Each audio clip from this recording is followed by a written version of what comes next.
माही आवेगा मैं फुल्ला नाल धरती सजावांगी। सो माही आया कोई नहीं ते आशक ने फिर धरती कूड़े नाल सजाती बादशाहो। नाले साडे घरां च बादशाह कूड़ा हुंदा ही बड़ा, आही इहनूं कूड़ा करकट कहने आ। अमूमी तौर पर सानू जी भी नहीं करता कहीं सिंगल सिंगल लफ्ज बोलीए है, जिस तरह रोटी वोटी पानी वानी गाल शाल वगैरह। नाले वोटी का एक होर मानी हुंदा। अज असीं गल करांगे कि कूड़ा सुट्टना किवें आ। मिसाल लो, एक बंदा एक जनाब चिट्टा सूट पा के परफ्यूम ला के है अपने घरों आ रहा, आहा आहा आहा, ते तुसीं छत ते खड़े आ। तो बिल्कुल फिजिक्स के असूलों के मुताबिक तुसीं सरकार कूड़े का छापर इंज करके छड्डना, डै डै डै डै डै कल वो सिर जिले कूड़ा वजे और तुहाडे निक्के मुंडे दा पैंपर जिले लीक पैंपर ओदे कन्ना दे लागों वगेगा ते समझ लो कि कूड़ा सुट्टन दा मुल पूरा हो गया है।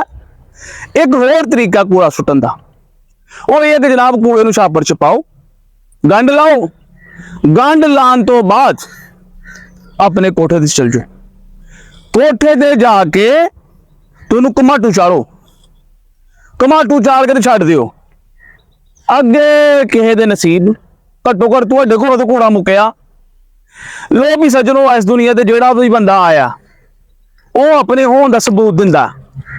मिसाल के तौर पर कोई जरनैल बन के अपने होने का सबूत दिंदा, मैं बहन लगा जी, कोई कर्नल बन के अपने होने का सबूत दिंदा, कोई ब्यूरोक्रेट बन के अपने होने का सबूत दिंदा।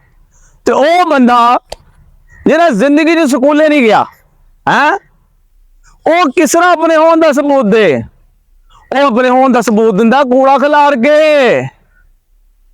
लेकिन माशरा हाले तैयार नहीं होया ते गंद पान नूं कूड़ा खिलारन नूं चंगी गल समझे। मतलब तुसीं ते एडवांस हो, माशरा तुहाडी रफ्तार का मुकाबला नहीं करन दिया। और सज्जनों जो साडे हालात ना, मैं कहांगा कि जो कूड़ा खिलारन दे पैसे मिलते हो ना तो असीं बड़े अमीर होना ही। ते जे कोई अवार्ड मिलता हुंदा तो कोई ना कोई प्राइड ऑफ परफॉर्मेंस अवार्ड सानू भी मिल ही जाना है। आखिर ते ओए ओ लोग जेड़े तुहाडी मर्दानगी नूं चैलेंज करते ने, जेड़े कंधा ते लिखदे ने यहाँ कूड़ा मत फेंके, यहाँ कूड़ा फेंकना मना है, उन्हां दा इलाज करो। रात दी नेरी दा फायदा चुकदे हुए अपना कूड़ा सिर ते चुको, थोड़ा जगह ते सुट के आओ ते वापसी ते अपने आप नूं शाबाश दो ते जियो शेर जवाना। तेरी राती कोई नहीं जमया, तेरे वर्गा कोई नहीं। तो सज्जनों वो दिन दूर नहीं हो जिस दिन पाकिस्तान च कूड़े का माउंट एवरेस्ट होना।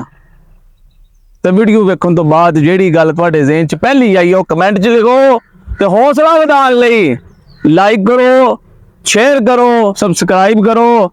तो सज्जनों मिलने हाँ अगली वीडियो च, तद तक कूड़ा खिलारो। हाय हाय हाय हाय हाय।